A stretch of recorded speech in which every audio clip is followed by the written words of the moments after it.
తానొకటి తలిస్తే దైవం ఒకటి తలిచిందన్నట్టుగా ఉంది తెలంగాణ ప్రతిపక్ష పార్టీ బీఆర్ఎస్ పరిస్థితి.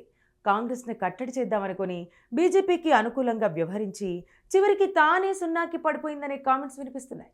తెలంగాణ ఏర్పడిన తర్వాత వరుసగా 2 సార్లు అధికారం చేపట్టిన బీఆర్ఎస్ రాష్ట్రంలో తమకు ఎదురే లేదో ముచ్చటగా మూడోసారి కూడా తమదే అధికారమని ధీమా వ్యక్తం చేసింది.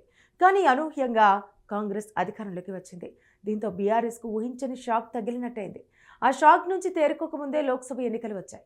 ఈ ఎన్నికల్లో తాము గెలవడం కంటే కూడా కాంగ్రెస్ను కట్టడి చేయాలన్న దానిపైనే బీఆర్ఎస్ ఎక్కువగా దృష్టి పెట్టింది. ఓ రకంగా అదే బీఆర్ఎస్ కొంపముంచింది. లోక్సభ ఎన్నికలు అంటే జాతీయ పార్టీలైన కాంగ్రెస్ బీజేపీకి మధ్య ప్రధాన పోటీ ఉంటుంది.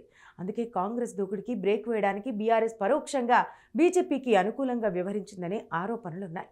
కొన్ని చోట్ల వీక్ క్యాండిడేట్స్ని నిలబెట్టడమే కాకుండా చాలా చోట్ల క్రాస్ ఓటింగ్ చేసిందని పలువురి వాదన. ఫలితాల్లో కూడా అదే రిఫ్లెక్ట్ అవుతోంది.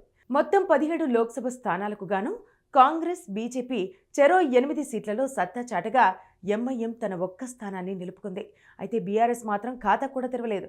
ఖాతా తెరవడం సంగతి అటుంచితే కేవలం 2 సీట్లలోనే 2వ స్థానం నిలిచి మిగతా స్థానాల్లో 3-4 స్థానాలకు పరిమితమైంది. ఓ రకంగా కాంగ్రెస్ని కట్టడి చేయాలన్న ఉద్దేశంతో బీఆర్ఎస్ చేసిన తప్పిదమే ఈ స్థాయి ఘోర ఓటమికి కారణమైందనే అభిప్రాయాలు వినిపిస్తున్నాయి. అసలే లోక్సభ ఎన్నికల తర్వాత తెలంగాణలో బీఆర్ఎస్ మనుగడ ప్రశ్నార్థకమని, కాంగ్రెస్ బీజేపీల మధ్య ప్రధాన పోటీ ఉండే అవకాశం ఉందని కొంతకాలంగా విశ్లేషకులు అభిప్రాయపడుతున్నారు.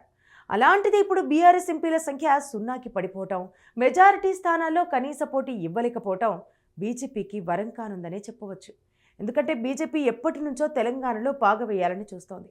ఇప్పుడు 8 సీట్లలో సత్తా చాటడంతో తెలంగాణపై బీజేపీ ఇక నుంచి ఫుల్ ఫోకస్ పెడుతుంది అనటంలో సందేహమే లేదు. కాంగ్రెస్కి పోటీగా బీఆర్ఎస్ నాయకులను తన వైపుకు తిప్పుకొని గులాబీ పార్టీని ఖాళీ చేసే ప్రమాదం ఉంది.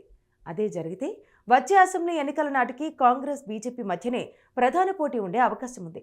గతంలో బీజేపీకి తెలంగాణలో డోర్లు ఓపెన్ చేసి కాంగ్రెస్ను లేకుండా చేయాలని గులాబీ బాస్ కేసీఆర్ భావించారు. కానీ ఇప్పుడు అదే బీజేపీ వల్ల బీఆర్ఎస్ పార్టీ ఉనికే ప్రమాదంలో పడింది.